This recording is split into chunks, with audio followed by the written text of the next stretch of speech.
All right, we love talking with Connor O'Gara, Saturday Down South, at CJ O'Gara on Twitter. He's with us now on the JohnstonRVCenter.com hotline. What's up, Connor? How are you? Gentlemen, doing well. Do you mind if I start with two questions for you guys? Very, very different subjects here. Okay, Please, yes, we love this. Yes.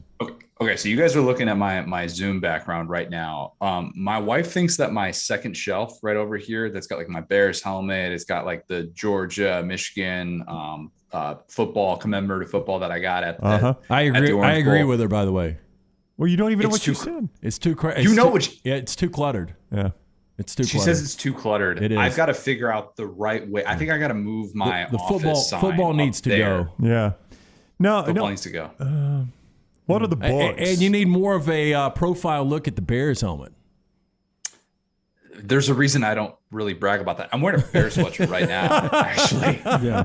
Hey, look, respect. We've had our moments. So Brown's a Dolphins fan. That's right. Dunaway's a Bucks fan. I'm a Rams fan, reigning champs, by the way. And Rockstar's a Lions fan. So we've all suffered. Yep. Ugh, Lions fan. Wow. Are they bad this year? Are they bad every year? Okay, so that answers the first part of my question. I got some redesigning to do, so don't judge me based on the clutter that we've got going on. All right. I look forward to our next visit, seeing it redesigned. I think it looks totally different if you just turn the books like it's a library and stack them properly. But then there's no way to put the football up there. Exactly. Yeah. Well, because we have the books lower, like down here, it's the different way. You see what I mean? Connor, I got to be honest. You can't tell what that football is. It almost, from our perspective, with the glow or the reflection, it almost looks like a Montreal Expos logo. Oh, it does. Interesting. Or maybe a guy on a motorcycle. Okay, a guy on a motorcycle. That'd be great. Now I want to get a Montreal Expos football. I know. need to do that. And Limited edition, let's be honest, Connor, if we're being totally honest here, you write a lot of columns for Saturday Down South about the SEC, and that is a semifinal game. You don't need a football. I mean, there's too many national championships in the SEC. You don't need a semifinal football. You can tell what that is? Well, he told us it was Georgia, Michigan, commemorative football. I mean, it's great. You know, I would give that to a good Georgia friend of yours, and just make that a great gift. And say, we only deal with national championships. Like, I don't even display. We've been blessed here with Alabama and Auburn since 2009.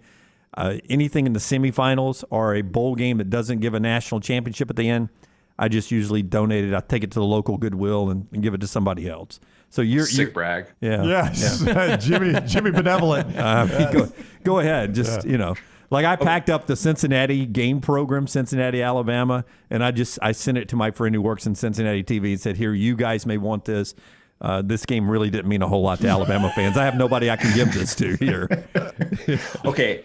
That I keep that up there. I actually got that because my buddy, a Georgia friend, Candler Cook, he was a walk-on at Georgia. He had gained 100 pounds to play football at Georgia. He's a crazy human being.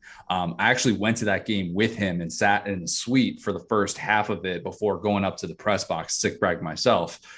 So that's why I like to be able to have that up there as kind of a commemorative thing. They gave it to everybody that was in the suite, which essentially looked like Pitbull designed it. It was an unbelievable experience. It was. That's kind of like a little highlight of that evening. But you're right. It is like displaying an NIT banner. So I wanted to get that out there. And then the question that I had for you, Jim, during Saban's 7-minute response, at how many different points did you want to or think about interrupting him? Well, I've hosted the Alabama Coaches Show for Dennis Franchione, Mike Shula, one Mike Price show, and then Nick Saban for a few years. So there is a little bit of me who sort of tries to protect the coach at times, right? And I was there in a 45-minute entertaining conversation about a variety of things that did not have to do with NIL. So if you watch, when he initially makes the stinging comment about Texas A&M, you'll see me glance over to the left. That's where every TV camera in the state of Alabama was for a period of time, and they all left when they were told to leave early. And then the AL.com camera stayed. I don't know where that one was. But I glanced initially to think, oh, my God, who's still here? Because this is a great soundbite. And then if you watch as he's going, the microphone comes to my mouth several times where I'm looking for a pause, where I'm about to jump in and interrupt. And then I thought to myself, if I try to interrupt him, is it going to be like a dog turning on me and then he's going to bite me. So at that point, I just said, he's a grown-ass man. I'm going to sit back and ride this wave. You could have been the reporter who that Jimbo got into it with. Yes. That you could have been a bystander like that and just totally gotten dominated and alphaed in this back and forth, which theirs was more of an interview. So there was more of a setting for that because they were sitting across from one another. It was more confrontational. But I got to say, I tip my cap to you because a lot of people in that spot would have probably wanted a follow-up on something specific he said, but you kind of letting him go and letting that answer breathe. I mean, there's a reason that we're still talking about this subject almost a week later, and why we'll probably be talking about it for the next few months. Yeah, there was power in my silence. Okay. I thought that. And in typical Jim fashion, I did a commercial and said goodnight right afterwards. It was really quick. I did not have a follow-up. I was not going to touch it. So. Are you a little surprised the Board of Trustees hasn't put in a gag ball in Jimbo's mouth by now? I mean, the lack of composure is insane. No, I mean, let's think about what Jimbo has been given since the moment he accepted that job at Texas A&M. Blank check after blank check after blank check. Why would I assume? And if you like the interview, watching it, I don't know who's speaking up in the background here. If it's his SID that's stepping in and saying, "Hey, we don't want to talk about this," and then Jimbo is like pausing them and saying, "Hey, I've got this. It's fine." So I don't know if there's somebody that's stepping in there and trying to like be able to shift or pivot away from it. But Jimbo not necessarily having any sort of filter about this. This was bound to happen. When you are making the money that Jimbo Fisher is, you are essentially given the keys to every sort of car you could ever want. I mean, not just given the keys to the car, but that's what he has. And he has free reign to be able to speak on issues.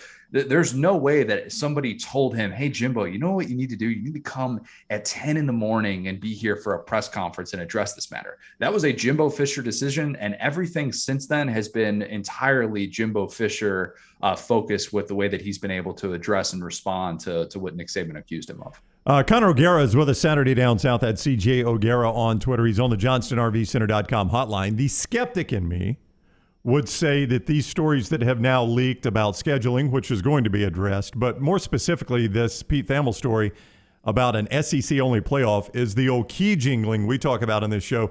Look over here. We got the Destin meetings coming up. Don't think about Jimbo and Nick Saban. Think about the SEC doing an SEC-only playoff. It almost feels like a diversion technique.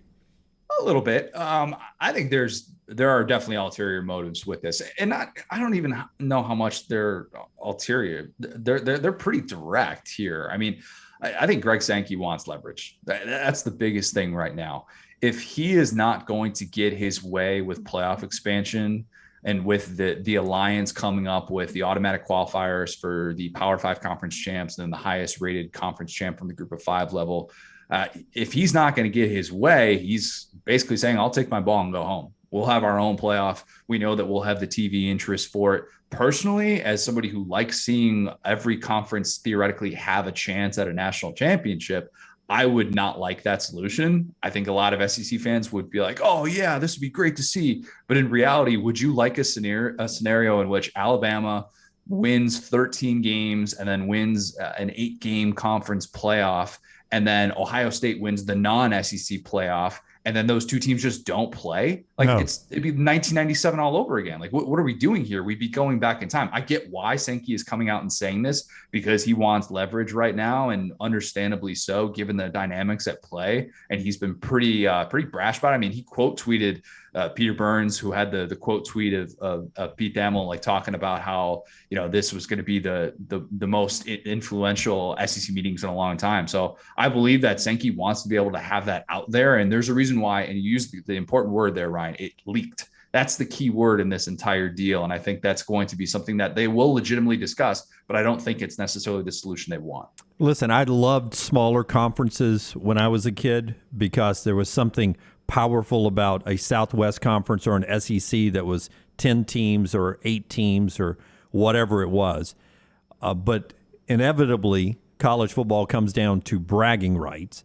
And I used to love it when the SEC would go somewhere else across the country, or somebody would come here and they would battle. That's what college football was built on. Even back in the 20s when people would get on trains and ride to Pasadena from the South and play in the Rose Bowl. So I understand a poker game and I understand a game of chicken, but I never want to get to a point where we're not playing the best of the SEC against the best other team for a national championship. So I have no desire for an SEC only playoff. I do like, though, us continuing to have an SEC champion. I'm all in on what Spurrier said back in the 90s.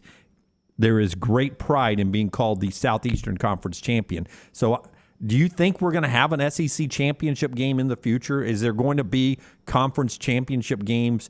And are they going to mean anything if we've got 2 or 3 SEC teams going to a playoff? I think we're still going to have conference championships. I think there's too much money to be made to not have them. So I don't think that we're necessarily going to abolish that. And I don't think this system comes to fruition. I think more likely is the NCAA being a separate entity and handling college basketball, handling non-football sports. And you would see FBS sort of break away from the NCAA model. But, I think that, this solution doesn't really make a whole lot of sense if we're also talking about, we would have then the SEC champion against the non-SEC champion. I saw Stuart Mandel throw that out there, like, with all due respect to Stuart Mandel, like, what are you talking about? This is what we've had for the last 16 years. The SEC champion has played in a national championship in 15 of the last 16 years. That system that you're talking about, that doesn't change anything. So to me, there is great pride in being the SEC champion. But also, if we get an SEC only playoff, what does that say? Like, I hate to be this, hey, let's not diminish the regular season guy, but what does that say about Alabama, LSU in November if they're just going to play again in an 18 playoff? It's like that game doesn't carry quite the same weight that it could if we add this playoff. Like, what does the regular season mean for the SEC, especially if the Alliance is going to refuse to schedule all of these future non-conference games against the SEC? I just think it creates a mess and it gets us further away from the solution that I think all of us ultimately want. Random question, but who gets more production out of the quarterback position this year, Texas A&M or Texas? Texas. Ooh. Texas. And I like Haynes King. And as I always say, Max Johnson had the most casual 27-6 TD-INT ratio in the history of college football. But I think Quinn Ewers is it. I do. I am mesmerized watching him throw a football. And I know I'm falling for all of the traps. And I'm not sitting here like the PFF college account saying that Texas is back just because Quinn Ewers threw a really nice ball against air. But I am, however, saying that the combination of him with Steve Sarkisian in that offense, buddy, they're going to score some points. There's potential. I don't think Texas beats Alabama. I want that on record. I don't think that's going to happen. Texas losing a non-conference game in September, one of the great traditions that we've had in college football. They've lost 12 non-conference games in the month of September since 2013. That's the exact amount of games that Alabama has lost overall since 2013. So I don't think that happens. But is there potential for like 2020 Bama Ole Miss? Sure. I think we could see a shootout. I could definitely see a scenario if Texas isn't too dehydrated and beat down from playing a noon game in September. I think there's a scenario in which Quinn Ewers kind of has this coming out party in which he looks like the real deal. He throws a phenomenal ball. There's no doubt about it. I'm excited to see what he can become. He's one of my favorite Heisman bets, not necessarily saying he deserves to be a Heisman favorite in that top 2 or 3, but getting 40-1 on Quinn Ewers to win the Heisman Trophy, I think that's really intriguing. I really believe Quinn Ewers is the 2022 version of 1990 Todd Marinovich. So a lot of hype. Go back. For you kids that don't know Todd Marinovich, there's going to be a lot of talk and not a lot of bang for Quinn Ewers. We'll see. Can we bet on this? Can we bet on this? We bet steaks on this show. So if you ever come to Birmingham, I'll buy you a steak. We'll see. I don't know how we're going to judge this, but I think a big flat career for Quinn Ewers. Well, I do think Marinovich won a Rose Bowl his freshman year, I think. Mm-hmm. See if Ewers can do that. Let's see if Ewers can do that. I don't know, man. Like, I watching some of his highlights, it is just unbelievable. Like, you're not supposed to be that effortless throwing the football. You're just not, and it just pops out of his hand. I'm usually one of those people that is kind of quieting the noise when I see somebody with a killer arm. I was the person saying ahead of the 2018 NFL draft, this Josh Allen hype is just absurd and ridiculous, and you guys are idiots for liking him. I'm an idiot, obviously, but I'm usually not that guy. But with Quinn Ewers, man, it's special. And I think the weapons around him, plus Sark, I mean, that's such a big part of it too. If you get the right offensive mind kind of dialing up looks, we've seen in college football, that can make such a massive difference. And I still believe in Sark and his ability to scheme, despite the fact that they're obviously coming off the 5-7 season. All right, Connor O'Gara, Saturday Down South, Saturday Tradition as well. At CJ O'Gara on Twitter is where you go follow him. Connor, as always, thanks for the time. Great talking with you. Absolutely. Appreciate it, guys. All right, buddy. Connor with us on the JohnstonRVCenter.com hotline.